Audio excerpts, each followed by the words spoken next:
They fired him the same day I turned 62 and served it with stale sheet cake under flickering fluorescence.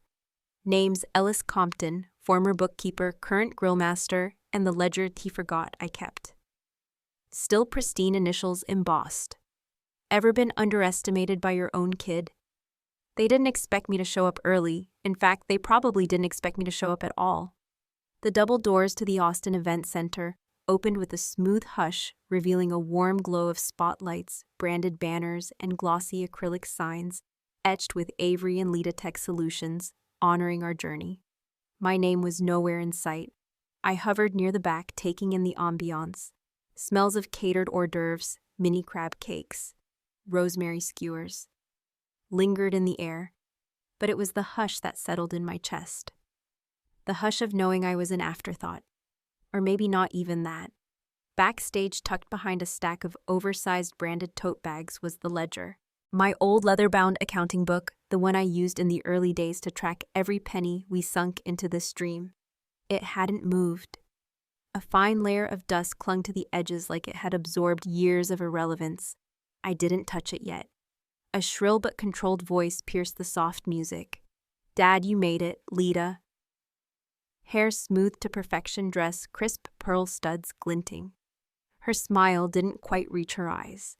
She approached like a campaign manager greeting a liability. She leaned in close, her voice low enough that only the fake orchids on the welcome table could hear. "Don't embarrass us, okay?" I gave a quiet nod. "It wasn't worth it. I wouldn't dream of it," I murmured. "This is your moment." "Exactly," she said, already turning away. From behind the stage curtain, I caught sight of Avery, my son, dressed in a navy suit I hadn't seen before, nervously tugging at his collar. Maya, my granddaughter, was spinning in place near the catering table, oblivious and luminous in her little white dress. She waved when she spotted me. I waved back. The lights dimmed and the spotlight found Avery as he stepped on stage. He cleared his throat and began. "Tonight is a celebration of grit, of innovation, and of love. Lada and I built this company from nothing. Just two dreamers, a garage, and a whiteboard. No outside help. Just the two of us bootstrapping our way through failure and grit. Just the two of us. No mention of the $40,000 I transferred when their prototype failed. No mention of the 4 months I let them live in my guest house rent-free while Lita recovered from complications during her pregnancy. No mention of the ledger. No mention of me." The applause came anyway. I smiled tightly and slipped away before the end of the speech. I didn't want Maya to see the look on my face. In the break room, the fluorescent lights hummed above a fridge that rattled slightly. I sat down on the edge of a folding chair, breathing in the stale air and quiet. The muffled rhythm of clapping filtered through the wall. The ledger still lay where I saw it. I reached for it slowly, almost reverently. The leather had aged, worn soft. My initials EMT were barely legible now, but still there, embedded, permanent. I flipped it open. Page 1, Seed Fund. August 2015, $40,000, wire transfer, Ellis M. Treadwell. My signature underneath, neat, careful. I ran my finger over the ink. There it was, my name when it had mattered. I didn't cry, not yet. The pain wasn't new, it had just learned to settle in my bones like calcium deposits. You learn to walk with it, ignore the pinch. Until nights like this when you're suddenly reminded how deep it runs. I closed the ledger gently. I didn't storm the stage, didn't demand credit. I just sat, with the weight of leather and memory in my lap. Outside the door, I heard Lita's voice rising again, this time bright and public. "We're so grateful for our early believers, those who cheered from the sidelines. Cheered, not built." I adjusted the collar of my shirt, which had suddenly grown tight. It wasn't just about credit. It was the erasure, the polite surgical removal of history. Avery didn't hate me. That was the cruelest part. He just forgot I was part of the story. Maybe that's worse. I looked back at the ledger one more time, not to wallow, but to remember. To tether, this wasn't the moment to confront. But it was the moment I decided I wouldn't disappear quietly, not anymore. I tucked the ledger under my arm and stood. Sometimes silence is a strategy. I never expected gratitude, but this felt like erasure. The sort of erasure that doesn't happen by accident. Not when the LED lights above my desk flickered precisely at the moment Avery's voice from the live stream said full transparency. I sat in my home office, a room that hadn't changed in years, surrounded by the quiet whispers of my past. A wall-mounted CPA certificate. I never took down a photo of Maya at her kindergarten graduation. Her tiny arms looped around my neck. Outside, the late fall wind nudged the brittle oak leaves across the windowsill, sounding like someone who didn't know whether to knock or leave. I still had the leather-bound ledger with me. I'd taken it home after the event, tucking it under my arm like a wounded thing. Now it sat on my desk, unassuming but heavy with memory. I cracked it open again, skimming the first few entries. The ink had faded only slightly. My handwriting neat and round logged the $70,000 I'd pulled from my 401k to fund Avery's prototype. The note read simply, Seed for Platform, June 2017. Next to it, a faint coffee stain had bled into the edge of the page. Lida's voice echoed in my memory. Don't embarrass us, okay? As if I were a toddler on the verge of some tantrum. Instead, I was a man who had given too much, asked for too little, and found himself airbrushed out of the mural. Curious, or maybe masochistic, I opened Avery's startup's website and downloaded their pitch deck. Their story slide claimed that he and Lida bootstrapped from a kitchen table in Hyde Park. No mention of Ellis. No mention of where the table came from, either. It was mine. Still is. I scanned the deck line by line, my eyes falling on the cap table. The earliest investor listed was Friends and Family, Pool Undisclosed Breakdown. It stung. They'd lumped me into a faceless pot. I flipped back to my ledger, then opened an old folder on my desktop marked Retirement Revised. Inside, scattered Excel sheets, scanned receipts, even the PDF I'd made after writing Avery that first check. Only it was gone. I blinked, searched again. Gone. Anxious heat crept up my neck. I tried the backup drive. Nothing. Only a folder labeled Legacy with Dell's name on a few of the files. I opened an old Excel spreadsheet I hadn't touched in years, and there it was, Tab 2 Seed Agreement Ellis to AT, June 2017. Avery's digital signature, my scanned check. A simple memo line, for your future. My phone buzzed. A voicemail from Dell. His voice crackled warm and worn like the man himself. You keeping records, old man. Don't let him rewrite the gospel. I exhaled slowly, almost laughed. Then I selected the file, attached it to an email, and sent it to myself. I BCC'd Dell, subject line just in case. I leaned back in my chair, letting the quiet settle again. The LED lights buzzed overhead. Not quite stable, not quite out. Somewhere between. Then I noticed another email in my inbox, dated 2010 from Lida. The subject was clarifying the narrative with an attachment that read, Funding Summary, Revised .pdf. I opened it, blank, or so it seemed. I ran the cursor over the white space text, appeared in pale gray. Metadata scrubbed visible only in code.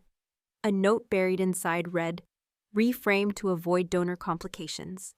My heart didn't pound. It hardened. I saved that file too, and created a folder named Chain of Custody. Let them have their story. I had the facts. And this time, I wasn't planning to go quietly. Dell picked the same diner we used to meet at when Maya was just learning to walk. Back then, she'd toddle between the vinyl booths sticky with syrup, her little fists grabbing salt shakers like treasure. The place hadn't changed much. The booths still squeaked. The laminated menus still had too many options and not enough clarity. And Dell still ordered blueberry pie before his coffee. When I arrived, he was already seated, one arm draped over the booth, the other cupping a chipped mug. As I slid into the seat across from him, he placed a napkin under my coffee cup without thinking, just like he used to. But this time, he paused, watching my hands as I fumbled with the USB drive in my coat pocket. You always did twitch when you were sitting on something big, he said. I set the drive down between us. You tell me if it's big. We didn't talk for a moment. The Tuesday quiet was thick around us, broken only by the clink of silverware from 2 booths down. The waitress, a woman with half-bleached curls and a soft southern accent, gave me a glance like she recognized the shape of my story, even if she didn't know the details. Del just nodded when she brought more coffee. Keep it coming, Lainey. Then he opened my files. The old photos of the ledger I'd taken on my phone glowed on his tablet. He zoomed in, tapped twice.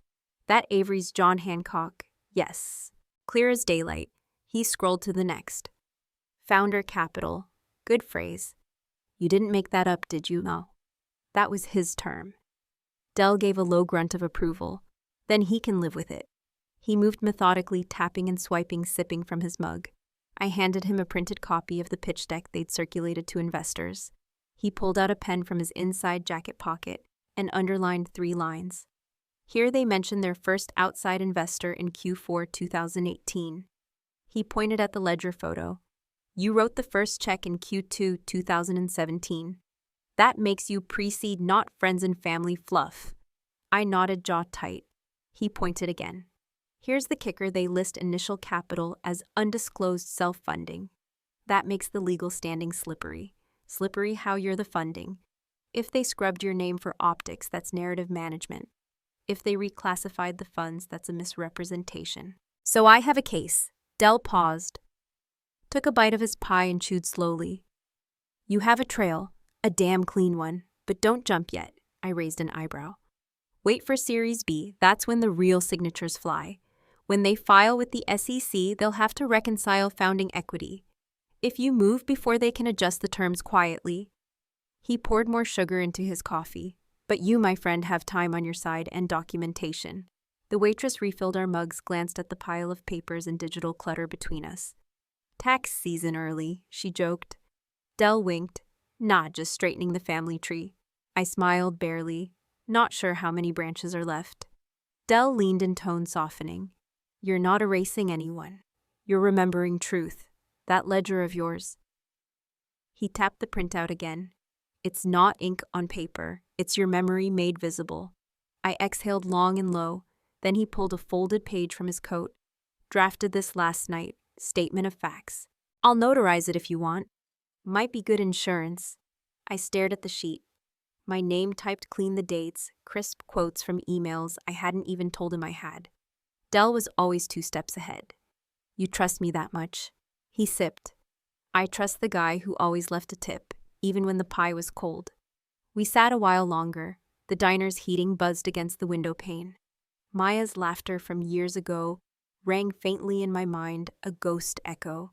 Just as I was about to leave, Del slid the napkin he'd placed under my cup across the table. I turned it over. A name in block letters, Claudine. And beneath it, ask for the back room. What is this? I asked. Del pushed up from the booth, creaking slightly. It's the place we go when the front of house starts to spin stories. Claudine owes me. She keeps receipts and her walls don't echo. The office had changed. New art lined the hallways, minimalist, sharp, all angles and abstraction. A glowing slogan on the far wall read, "We build because we remember," in backlit white sans serif. I almost laughed. Not a single trace of what they were supposed to remember remained. No clippings, no photo of Avery's first prototype in our garage, no framed article from the Austin Chronicle, the one I submitted, edited, and paid to publish when no one else returned their calls. All gone. Excuse me, the receptionist asked as I lingered too long near a wall of stylized portraits. Are you from I turned. She couldn't have been older than Maya. Bangs over sharp eyes, clipboard clutched to a hoodie that read, "Ship fast. Fix later." No, I said, forcing a polite smile. Just visiting. Oh. She blinked, her smile thinning. You don't have a badge. I'm with the press group, I lied. Family segment. She squinted at her tablet, unsure, but nodded. Lita will probably meet you at the stairs. I didn't wait. I followed the hallway that used to be the old packing room. Now it had faux barn doors and glass panel walls, all branded in navy and copper. Past the kombucha fridge and a sculpture made of deconstructed motherboards, I found it what they called the legacy wall. 10 plaques, 8 photos, 2 vague timelines, and none of it accurate. The wall had a quote from Avery etched across the top. We made it up as we went. Maybe he thought it sounded humble, but to me it sounded like permission to erase. One plaque read, "Bootstrapped from a dorm room idea, to a Series A milestone within 18 months. I stared at it until the font blurred. He was living in our guest house then. I still had the garage lease and 1,000 texts to prove it. Another quote, this one from Lita Vision, thrives in the absence of ego. As if self-erasure were a virtue, I moved on. The showroom buzzed as the tour group passed. I slipped behind a folding partition pretending to tie my shoe. Then I ducked into a side room dimly lit labeled Archives. Internal use only. Inside rows of locked cabinets lined the walls, but one drawer near the back was open. "Hi," came a tentative voice. I turned. A junior intern ID badge flipped backward, oversized cardigan sleeves pulled over her hands. She looked as startled to see me as I was her. "Sorry," I said. "I'm looking for early decks. Maya, my granddaughter, has a school project. Wants to understand how the company evolved." Her face softened. "That's so sweet." She pulled open the drawer wider, then logged into a touchscreen console. "We have some of the early fundraising decks here, at least what's been rebranded for PR." She tapped through a menu. Each slide came up neatly formatted logos centered Avery's face in grayscale pitch taglines like "From Garage to Growth" and "Two Friends. One Vision." Not a single mention of the ledger, the seed money, or even me. Even the fiscal quarter dates were adjusted. Q1 shifted 3 months forward to align with the revised founding myth. I leaned in, pretending interest. "Oh," she said, "here's a fun one. We used to have a photo with the prototype on a dining table, but it's cropped now." I nodded, heart thudding. "Can I reached for my phone. "Mind if I snap one for her slide deck?" She hesitated. "Just for the family," I added. She shrugged. "Sure." Click, click. I zoomed in on the metadata tab. Timestamps, edits, revision logs that showed my name once in the alt text now deleted. I took a few more photos, then backed away and emailed them to myself with a secure timestamp subject line. Maya Project 2024 Archive 1. I blind copied DIL out of instinct. As I turned to leave, Lita was there. She leaned casually against the frame arms, crossed mouth set in that neutral tone women learn in boardrooms, calm but immovable. "Ellis," she said, "this wasn't part of the walkthrough. Neither was that plaque with the dorm room story." She stepped inside, closing the door with a soft click. "We've had to make choices about what resonates with the public. Clean stories raise capital, clean stories build teams, and erasing one's father-in-law helps brand identity." Her eyes didn't flinch. "It's better this way." For whom I asked, almost a whisper. She didn't answer, just held my gaze for a moment, then turned on her heel and walked away. As I stepped back out into the hall, the intern was still standing by the console. She avoided my eyes, but something flickered in her expression, a crack, a seed of doubt. Sometimes you don't need to shout to make history tremble. Sometimes you just need to remember and record. The Series B term sheet glowed on my laptop screen, crisp Helvetica ornate headers, lawyerly precision. But right where my name should have been, it read instead, "Initial funder, anonymous family friend." It was almost artful, the omission, not sloppy, deliberate. Outside, rain traced soft trails down the kitchen window, each droplet smearing the lights from the neighbor's porch into small galaxies. I sat at the old pine table, Maya's latest drawing. A blue bird with what looked like a calculator pinned on the fridge behind me. The soft hush of the house made everything louder. The clock's tick, my own pulse, the quiet insult embedded in that term sheet. Maya's call came in just as I was about to forward the file to DIL. "Grandpa," she whispered clearly, hiding under a blanket. "What's founder dilution?" Daddy said. "It's why we can't get the new trampoline yet." I hesitated. "It's when someone forgets who helped build the trampoline in the first place," she giggled. "You didn't build it, silly. Daddy did." "Right," I said, forcing a smile. "He did." When we hung up, I stared at the screen again. The file had been forwarded from Maya's school email, probably by mistake. A digital paper trail I wasn't supposed to see, opened by an 8-year-old chasing Wi-Fi. I reread the capital summary section. There it was: pre-seed infusion, $70,000. Attributed to anonymous private family contributor. Not a bank, not a fund, not even a named entity, just a ghost. I pulled up the scan of my 2017 PDF acknowledgement, the one Avery signed in ballpoint ink, his old dorm address listed under his name. The metadata still showed the original timestamp created April 12, 2017, 10:03 p.m. EDT. That was the night I'd stayed up watching late-night baseball printing 2 copies, one for him, one for my file. DIL called the moment I sent him the Series B sheet. "They think calling you anonymous makes it cleaner," he muttered. "But it makes it prosecutable." I raised an eyebrow. "Is that a thing?" "Oh, it's a thing," he said. "An opportunity wrapped in a felony. They've essentially disclosed capital origins falsely to institutional investors. That's securities fraud, Ellis. Small scale, sure, but the intent is right there in the ink or lack of it." He paused. "You've got all the pieces. Ledger, PDF, metadata, emails. Do not confront. Not yet." I looked down at the red folder I'd labeled 2 nights before. Disclosure packet, May 2024. Inside printed versions of the original ledger scans, the signed PDF, a screenshot of the deleted Dropbox log, a copy of the cap table discrepancy, and a cover letter I hadn't let myself sign yet. "Do I send it now?" I asked. "Only if they move to formalize that term sheet without amending it," he said. "For now, document, watch." He hung up without saying goodbye. DIL was like that. Government habits. I returned to the email window. There was another message sitting there now, new unread. Subject Series B Founder Dinner, Private RSVP. Only no greeting, no sender name in the header, just a time and place and a note in italics. Founders only. Dress sharp. I stared at it a full minute. Then I closed the laptop and reached for the sealed folder. I didn't sign the cover letter that night. But I did slide the packet into my briefcase, just in case. I wore the same gray blazer I did the night Avery pitched me his first idea 12 years ago in the cramped kitchen over reheated chili and an upside-down whiteboard. Tonight the setting was far removed gold sconces, linen napkins folded into triangles, a soft playlist murmuring over clinking glasses and filtered ambition. Avery looked paler than usual, though the low amber light softened his edges. He greeted me with a hug that didn't quite touch his chest and said, "Glad you could make it, Dad," as though he'd practiced the line. Lida was already holding court near the end of the long table, her fingers looped around a stemmed glass, her posture the very geometry of control.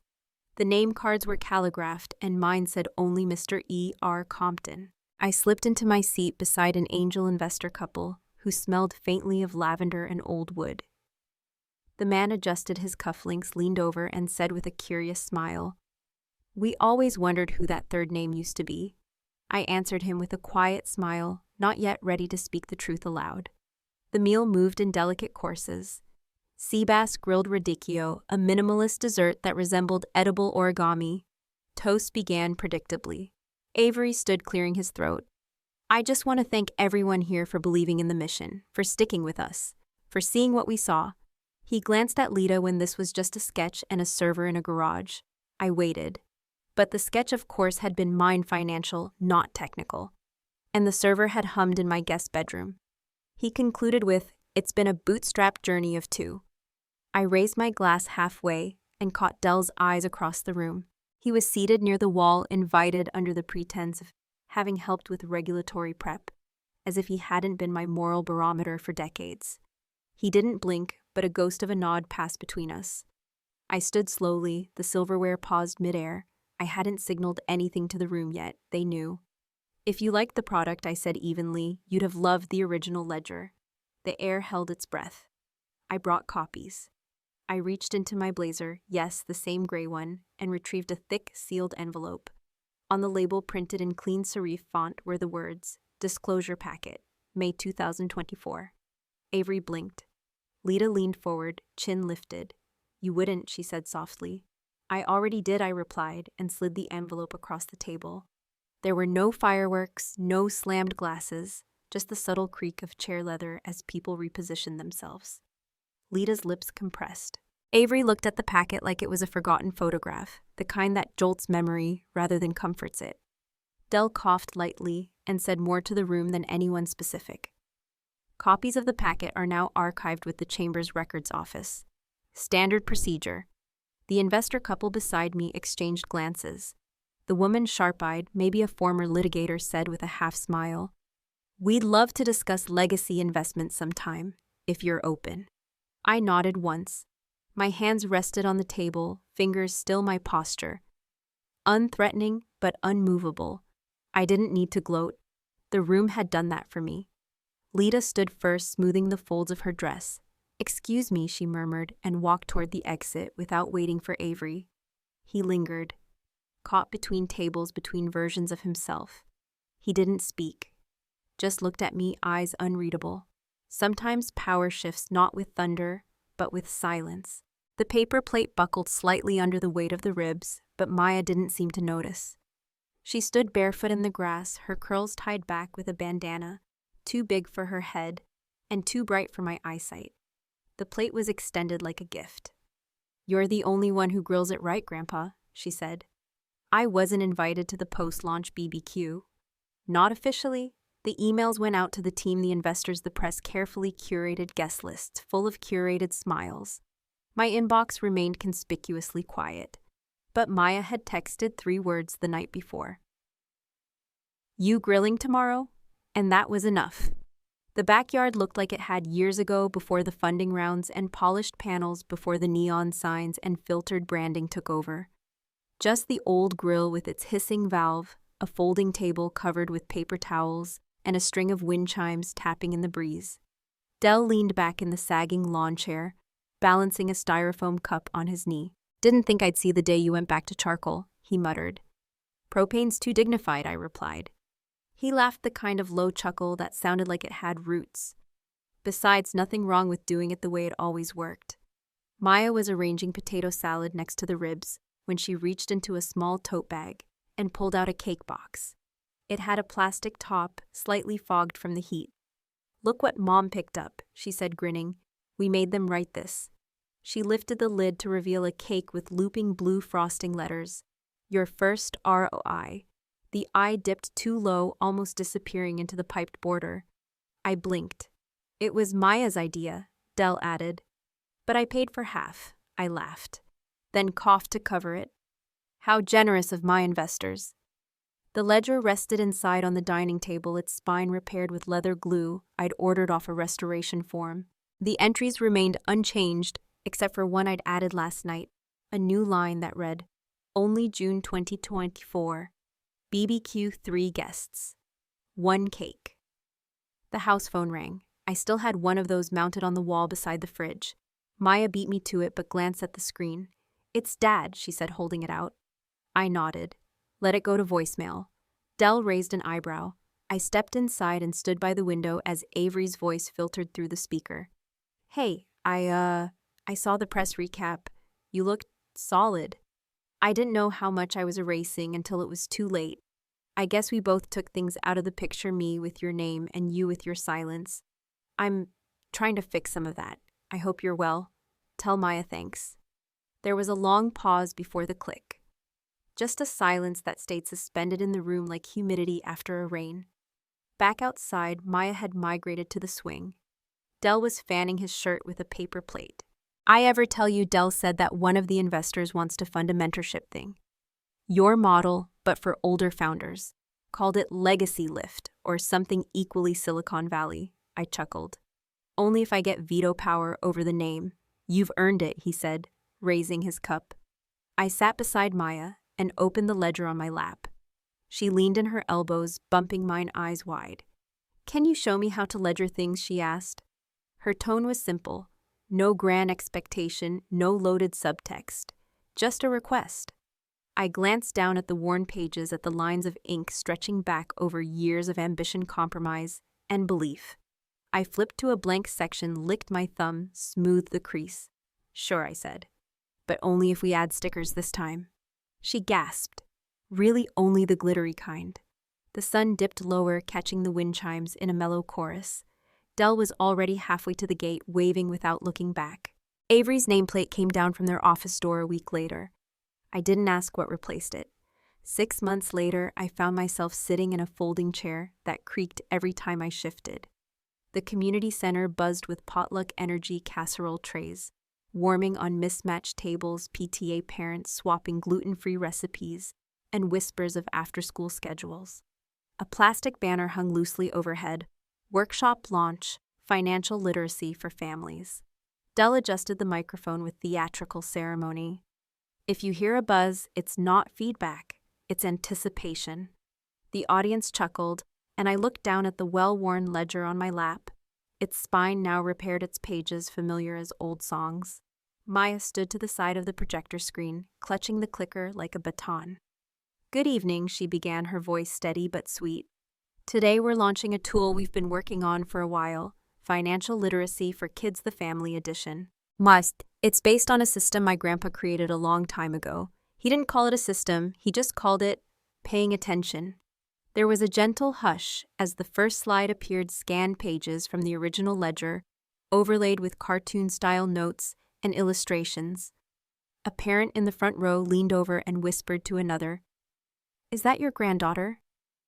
I smiled without answering. Maya flipped through the slides, chore charts tied to simple budget stickers as emotional incentives, how to record allowances, and talk about goals. There were giggles when she pointed out a drawing she made at age 5, labeled Spend, Save, Share, with a picture of a stick figure surrounded by ice cream cones and piggy banks. The crowd was larger than we expected. The folding chairs had all been filled, and a few stood near the back, arms crossed, curious. DIL paced near the refreshment table, holding a plastic donation jar with a neon label that said Scholarship Fund, in memory of Lorraine Compton. A woman dropped in a few crumpled bills and smiled toward me. Maya continued presenting, her energy lifting the room. I watched her speak with the kind of calm conviction I once saw in Avery during his college demo days, before the boardrooms and omissions. That thought had barely landed when I saw him, standing near the exit, half shadowed by the hallway light, hands in pockets. Avery. He didn't say anything, didn't wave, but our eyes met and I nodded once. Not an invitation, not a forgiveness, just a quiet acknowledgement. He nodded back. Lita wasn't there. After the Q&A, DIL stepped up to the microphone again, this time, holding something far older than the donation jar. This, he said, lifting the ledger with care, is where it all started. Not just the numbers, but the values. This thing didn't just keep a balance sheet, it kept the truth. It kept intentions. And if we're lucky, it'll keep teaching. The audience applauded, some out of courtesy, some out of understanding. Maya turned to me, beaming. "Can we show them the newest entry?" I opened the ledger to the final page. A fresh line had been written in blue ink, the kind Maya liked. It read, December 2024. Launch of Family Workbook 42. Attendees, one silent guest. As the clapping faded, I stood slowly. The room had grown warmer, softer in its edges. I held the ledger in both hands, then looked at Maya. She didn't ask. She just waited, and I passed it to her. The room didn't erupt. There was no dramatic music or spotlight, just the crinkle of paper plates, the hush of understanding, and one chapter ending as another began. The ledger's spine didn't creak anymore. When I closed it, it had been mended like a few other things lately. Outside the community hall, the sun hit just right on the sidewalk chalk. Maya had drawn 3 stick figures and the words, "Say, share, remember." I used to think justice came with a gavel or a signature. Turns out it sometimes arrives in the quiet handoff of a notebook, or a granddaughter's grin. Sometimes bridges collapse, so we can learn which ones are worth rebuilding. If you've ever lost your place in the story and somehow found your way back, what helped you turn the page? Feel free to share your story in the comments below. And if this touched something in you, you're welcome to follow along.